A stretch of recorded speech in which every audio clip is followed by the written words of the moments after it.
Okay, I've been asked several times this week, which plate is more effective, the mosaic or the monolithic?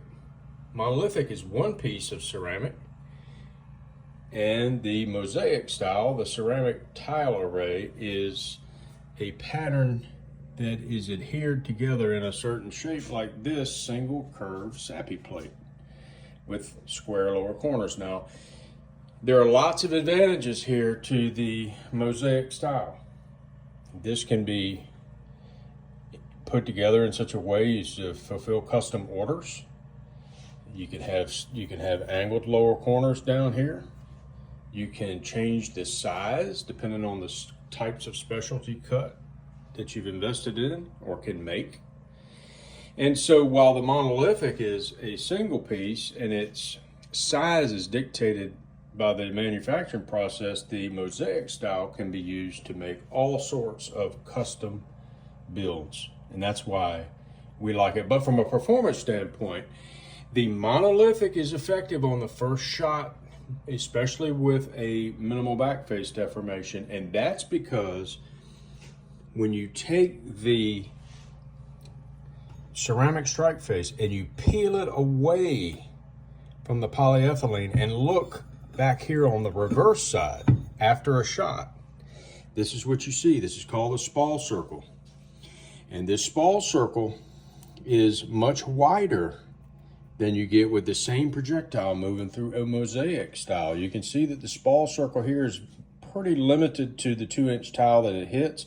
Not always true, depending on how it's built, but it's significantly smaller than the spall circle on the monolithic. And for that reason, the outer edges of the spall circle here make the plate, the ceramic, thinner, farther away from the initial entry point than the mosaic. You can see that clearly here. You still have full protection here, almost on the tile adjacent to the mosaic. Here you do not.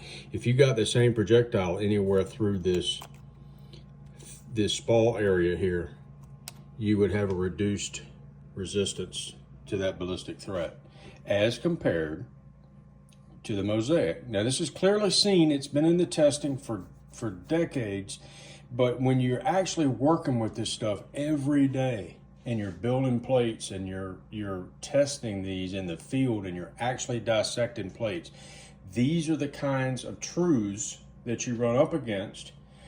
The monolithic is very good at first shot backface deformation because a lot of that energy is dispersed over a wide area here. So you will have generally a lower backface deformation because on the first shot here, because you have a area, a more concentrated focus of energy with the mosaic tile array and the 2-inch tile. The 2-inch tile is basically the smallest you can get and still be effective in competition with the monolithic. So the advantage that the monolithic has is in its advanced shape. You can see that this is the strike face for our Model 0425. It is a Battasi strike face. It's very high quality aluminum ceramic, and it has a very advanced curve.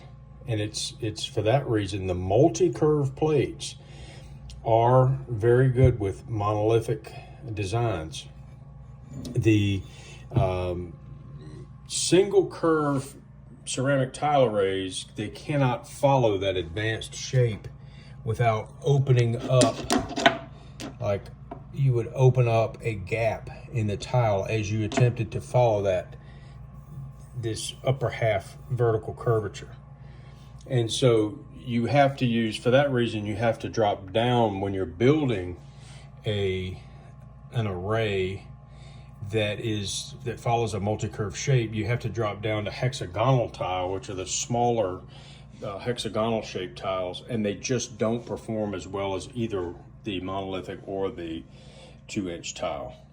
So for this reason, I can show you proof that this, and this is part of that proof here. Ceramic tile array is much more effective than a monolithic in a multiple hit situation.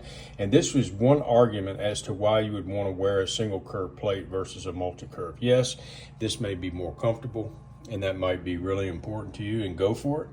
But for people that are really focused on performance, the single curve ceramic tile array will give you the best performance out of anything you can wear. Anyway, I wanted to get all this stuff out and just make a couple of comments on it. It's kind of clear to see. And the other thing you can do here with the ceramic tile arrays, you have to put the correct adhesive between the tile, and the adhesive can't be too loose because you don't want the tile to twist and bang against one another as it accepts that ballistic energy and deals with it. But you don't want it too tight either, because then you'll shear the tile between one another. The adhesive layer will shear and will damage the edges of each individual tile as that ballistic energy kind of moves through these cracks like a road map as it tries to get out of the plate. So you have to have the proper flexibility, the proper elongation of the in-between tile adhesives. So, and of course, the other reason that manufacturers choose the monolithic plate most of the time is that it is less labor intensive. It takes quite a bit of work to put these ceramic tile arrays together. However, we don't think we should shirk away from work just to fudge on performance. So we believe that the extra work is worth it, but the monolithic is a common configuration in the industry just because it is manufacturing friendly, let's call it. You don't have all those adhesives between the tile. You don't have to pay somebody to assemble it. You can avoid some of the assembly mistakes if you don't have a good quality control program. So the monolithic is very good at plug and play in a manufacturing setting. The tile arrays take more work. They take a higher attention to detail, even though they're more effective. So there is a trade-off there.